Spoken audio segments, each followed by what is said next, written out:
Welcome back, everybody. You're now in time, just in time, for What's Hot. It's a dry heat in here, though. We're going to talk about the stories that have us all talking. We are joined today by Barb Bartlein of the People Pro and Jeff Wagner back with us. So the family of the man shot by police at Red Arrow Park, they want the MPD officer to face charges. The family says that officer shot Dontre Hamilton 15 times.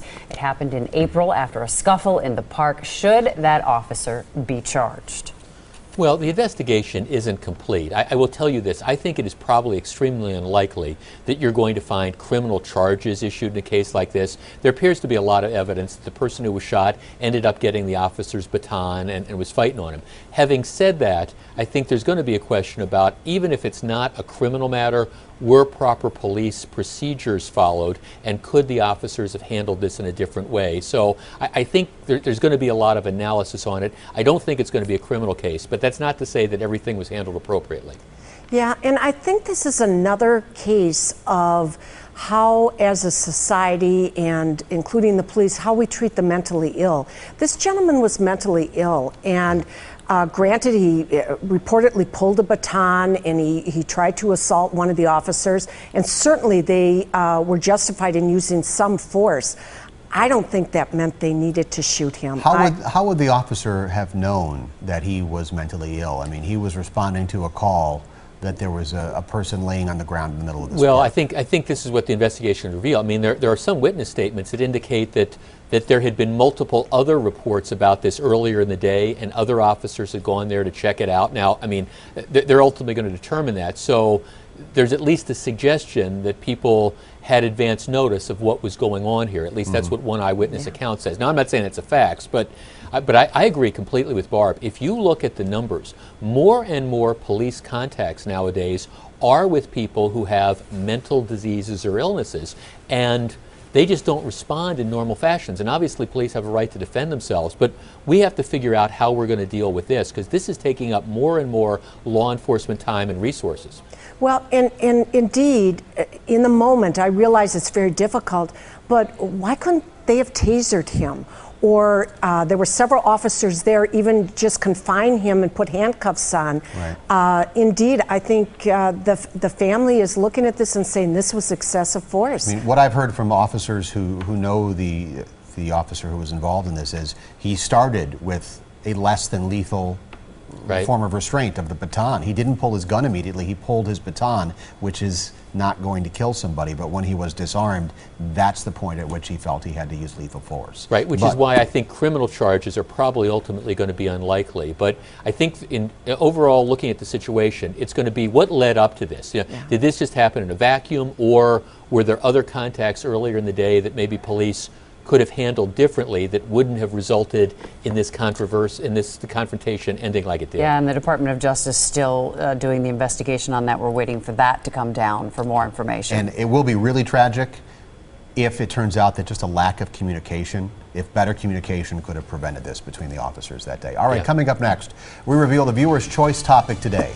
John Milan is back with another look at a steamy hot in our viewer's choice topic of the day. Again, we are joined by the People Pro herself, Barb Bartlein, and the radio dude, Jeff Wagner from 620 WTMJ. Viewer's choice topic: should a parent be fined if their kid's lunch is not healthy enough? It happened to a mom in Canada. We get a lot of stories about this out of Canada. She sent her kids to daycare with a meal of roast beef, carrots, and potatoes. There was no grain, so she was fined $10. Well, this is better than what I eat every day. And they gave the kid, to make up for the grain, they gave him Ritz crackers, which are really through the roof in sodium and high 80 fructose calories. Corn syrup. Yeah. Yeah, I don't remember Ritz crackers on the food pyramid. I mean, I'm all for healthier eating. I've been a big proponent for years of getting the soda machines out of the schools, getting the snack machines out of the school, not serving the pizza and French fries for lunch. But I think this one was a little over the top. Might be a chance to set some guidelines and so on, but this was kind of ridiculous. It sounds like someone just had a checklist. Well, one box didn't get checked, and they said, Well, see, fine. and here's the bottom line, especially with younger kids. Look, I'm all in favor of the healthy eating as well. But, I mean, the problem we know, for example, with the school lunch program is they give kids fruit, they give kids broccoli or whatever, and they don't eat them. There's no way to do it. You have parents who, maybe the kid's a picky eater. And I understand in big picture you want them to eat healthy. But, you know, if you know the child's going to eat a peanut butter and jelly sandwich or chicken fingers or whatever, let mom and dad make that decision and give them the peanut butter and jelly sandwich because you know you're going to eat it. Trust mom and dad. I would have to agree with that. And you know what? You don't know what they're eating the rest of the day. I mean, if they had a big breakfast, maybe all they need for lunch is a yogurt or something. They don't need all that food. All right, time for rules and logic clashing there. Time for our lightning round. How would you like to only work 3 days a week? I would love it. How about you? Well, wait, listen to what you have to do for those 3 days. The world's second richest man, Mexican billionaire Carlos Slim, is suggesting workers shift to a shorter work week. But you would have to work 11-hour days and stay on the job until age 70 That or is 75. an interesting... Although, I mean, these days, I think that maybe our generation and the next are going to have to work till 70 or 75. I'm here 9.5, 10 hours a day most days anyway. So you tack on another hour or two? Well, I think it depends on what you're doing, too. Yeah. You know, for 11 or 12 hours a day, yeah. I can't imagine being 75 years old and working 11 hours a day. That sounds a little ridiculous the pace would have to me. to come back at that point. But I will tell you, I think this whole thing about a magical retirement age at 64, 65, 66, whatever, is ridiculous.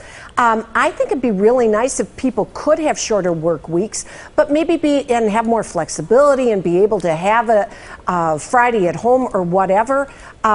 But work longer. I don't believe in the magical retirement age. Well, you know, one of the interesting things is in Wisconsin, with some of the public employees, they're experimenting with, particularly with some of the corrections departments, they're experimenting with 3 12-hour days. Then you have 4 days off. Then you work 4 12-hour days. Then you get 3 days off. I have to tell you, again, depending on the job you have, that having 3 or 4 day weekends every week, that would have a lot of appeal to me. It's not right for everybody, but I don't have a problem with kind of experimenting with some of these things to promote efficiency and make it perhaps a little worker friendly. And there's a way you could work a second job. I know a lot of people who work as firefighters who work as contractors. No, we don't want more work. You're missing the point here. We're not looking for more work. We're looking for less. See, but you can retire early if you work more. Yeah, see, and Barb, for guys like Steve and I, we love our jobs. We do. cannot get enough of being here, so bring I'm it going to on. start with Friday afternoons off, so I'm not going to see you in a couple days. Okay. Yeah. Good to know. I'll be gone all next week. How about that? There we go. The What's Hot discussion will continue on.